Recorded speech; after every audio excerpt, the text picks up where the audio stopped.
Comment font les juges pour traiter d'une situation en l'état de cette subdivision du droit substantiel, du droit privé. Où je vais chercher la règle?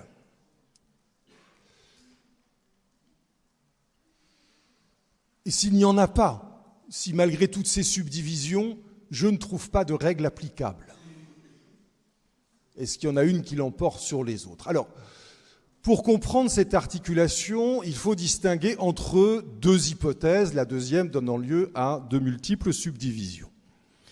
La première hypothèse, c'est le silence des textes.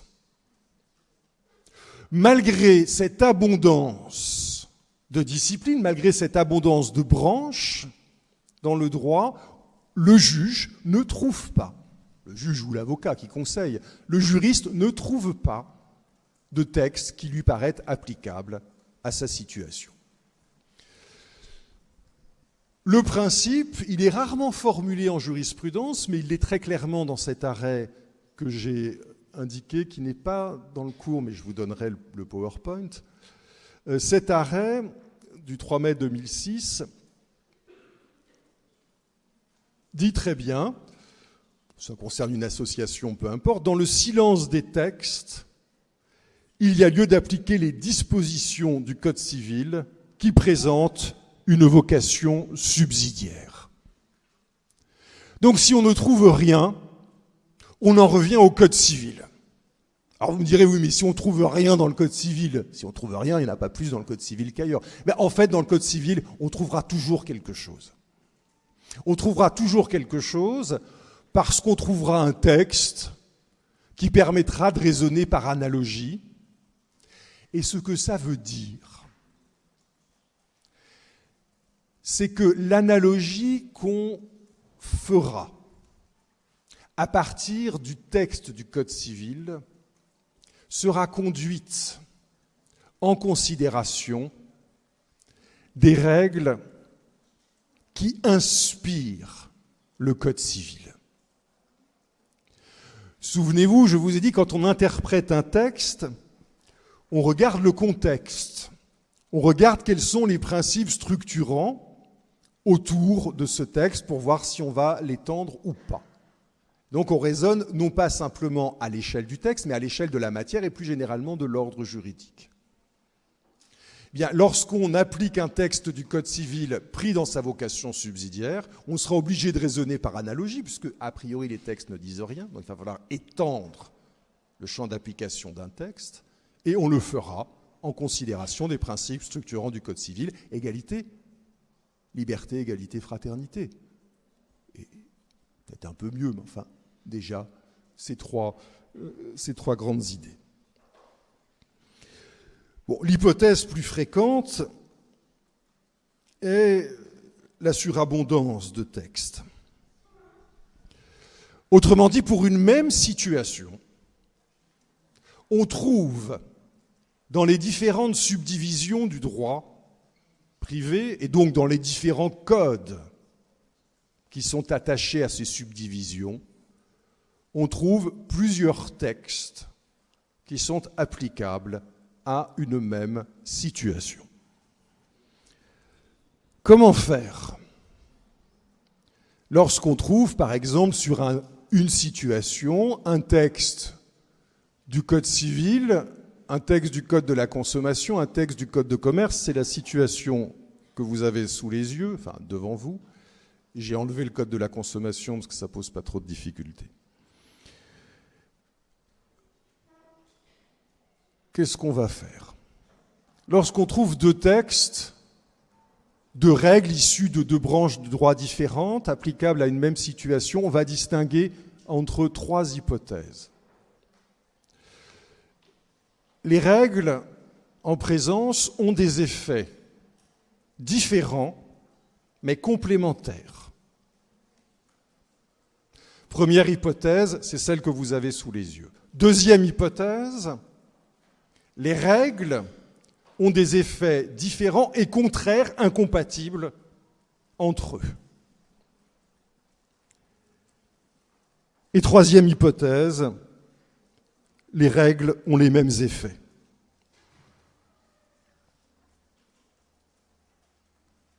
En tout cas, similaires ou identiques.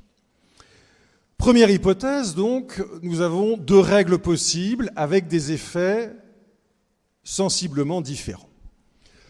J'ai pris ici deux textes, article 1171 du Code civil, article L442-1 du Code de commerce, qui a été renuméroté, avant c'était 442-6. Vous pouvez le voir apparaître sous l'autre des deux dénominations, les deux numéros. Alors, vous voyez que le texte, numéro 1, l'article 1171, vise l'hypothèse d'un déséquilibre significatif entre les droits et les obligations des parties au contrat. Ce texte vise les contrats d'adhésion, c'est-à-dire l'hypothèse où le contrat est entièrement rédigé par une des parties et l'autre ne peut qu'adhérer, dire oui ou non au contrat. C'est votre situation, c'est la nôtre quand nous sommes consommateurs. Acceptez-vous les conditions générales? Tout ça est écrit par le professionnel, il n'y a pas de discussion. Cette méthode du contrat d'adhésion déborde très largement le domaine de la consommation. Lorsqu'une centrale d'achat d'un groupe de grande distribution se fournit auprès de fournisseurs plus ou moins petits, cette centrale d'achat propose un contrat qui est un contrat d'adhésion. Lorsque le petit fabricant de fromage de chèvre, je caricature, vient apporter et fournir ses chèvres au centre X de telle région de France qui veut faire une petite échoppe avec « nous faisons vivre les produits du terroir », il y a ça dans les grandes surfaces, il y a un petit endroit du côté du terroir. Quand on est dans telle région, on voit apparaître des petits producteurs locaux, et c'est vrai. Vous imaginez bien que ce petit producteur ne va pas négocier le contrat, c'est un contrat d'adhésion. Dans cette hypothèse, l'article 442-1 du Code de commerce,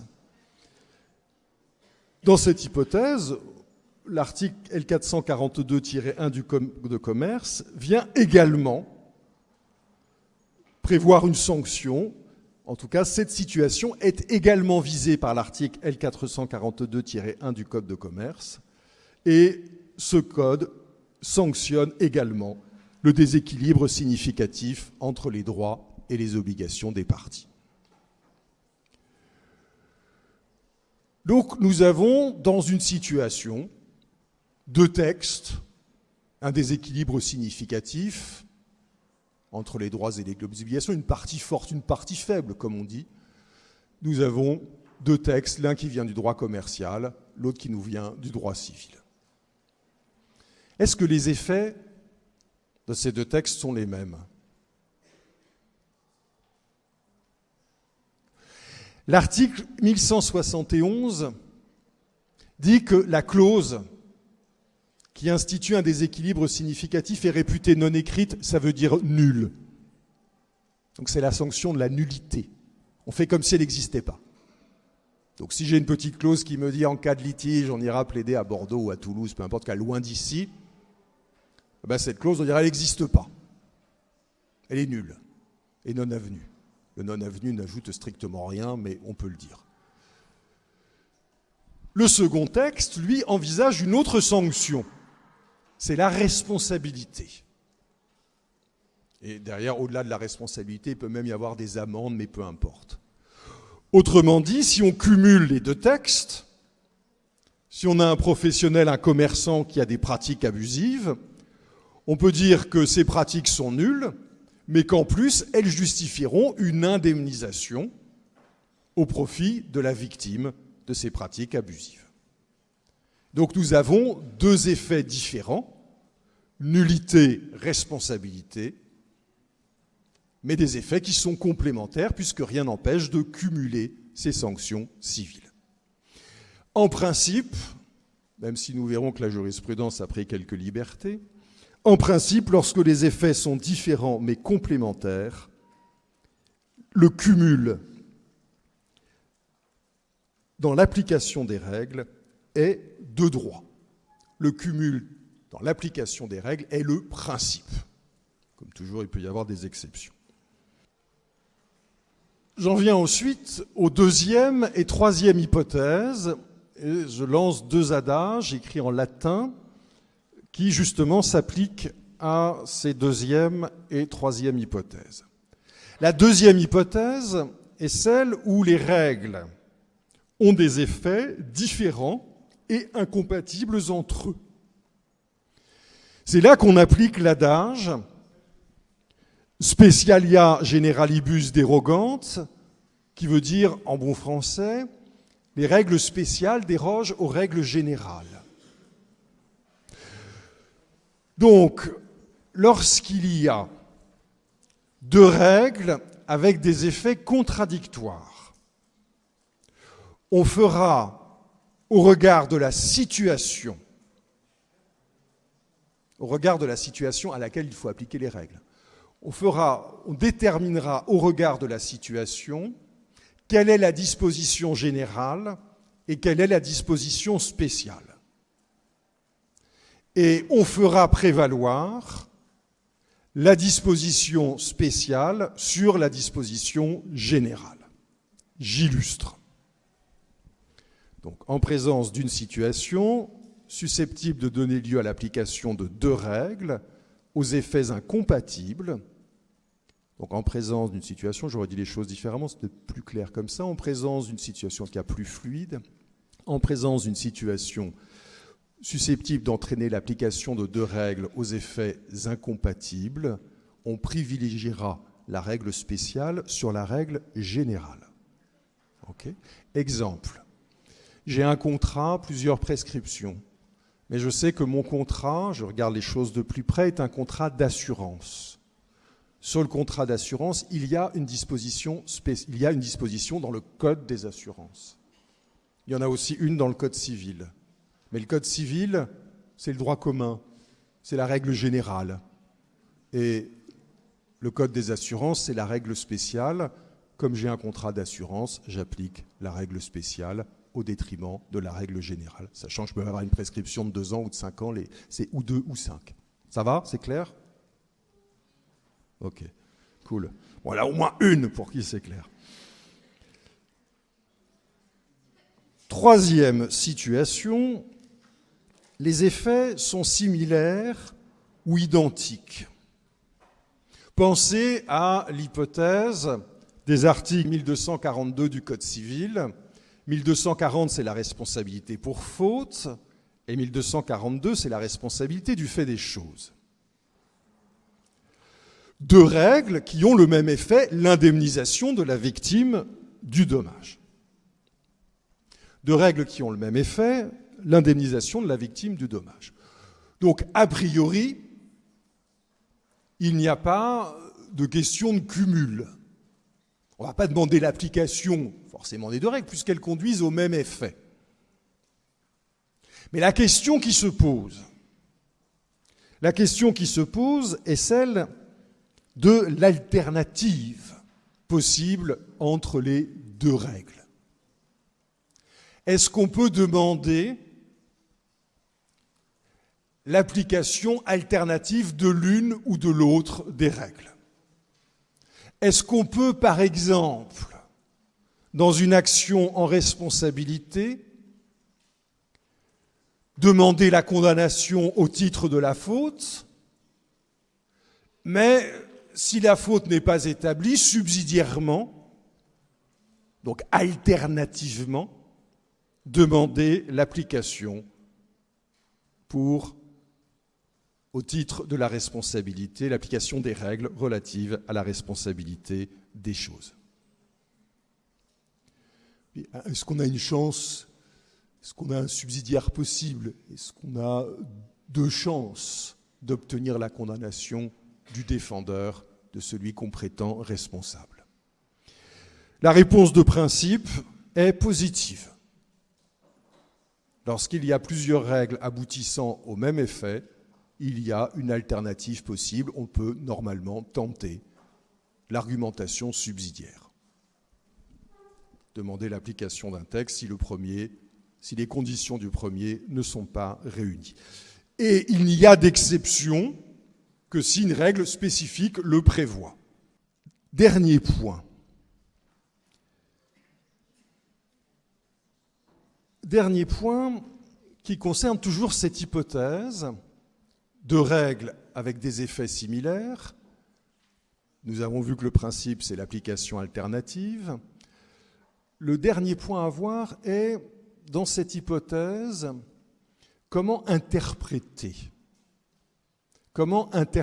ces règles qui conduisent au même effet. A priori, on les interprète comme n'importe quelle autre règle, mais vous vous doutez qu'a priori, s'il y a plusieurs règles qui conduisent au même effet, c'est que le législateur a entendu proposer une alternative dont l'un des termes est prioritaire. Notez bien, une alternative a plusieurs termes. Donc une alternative dont l'un des termes est prioritaire quand les autres ne sont que des subsidiaires. Donc quand les rédacteurs du Code civil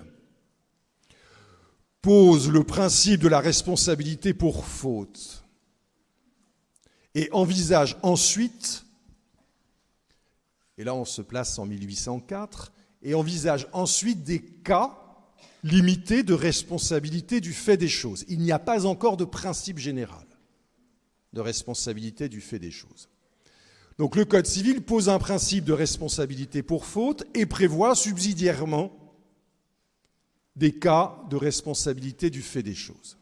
Vous voyez bien qu'il y a une règle prioritaire et puis des règles subsidiaires, donc une règle de principe et des règles d'exception. Eh bien, pour déterminer, une règle de principe, une règle d'exception, l'alternative fonctionne. C'est-à-dire qu'on peut tenter la faute et, à défaut, tenter une des hypothèses de responsabilité du fait des choses. Mais autre question, c'est celle que j'examine, comment j'interprète les règles qui posent des alternatives, ces règles subsidiaires. Ces règles sont en principe des règles d'exception. C'est alors qu'on peut appliquer cet adage « exceptio est strictissimae interpretationis ». Les exceptions sont d'interprétation stricte, ça veut dire qu'en principe, pour les règles d'exception, on privilégie l'argument a contrario par rapport à l'argument par analogie. La règle d'exception s'interprète a contrario et non par analogie. C'est une directive d'interprétation, ça n'est pas toujours le cas, mais voilà une hypothèse dans laquelle il y a une certaine mécanique à laquelle les juges peuvent être sensibles. Bon, surtout pour des textes assez réglementaires, assez détaillés, qu'on a du mal à interpréter, si on a une petite règle comme ça, facile à mettre en œuvre, ça simplifie la tâche de tout le monde.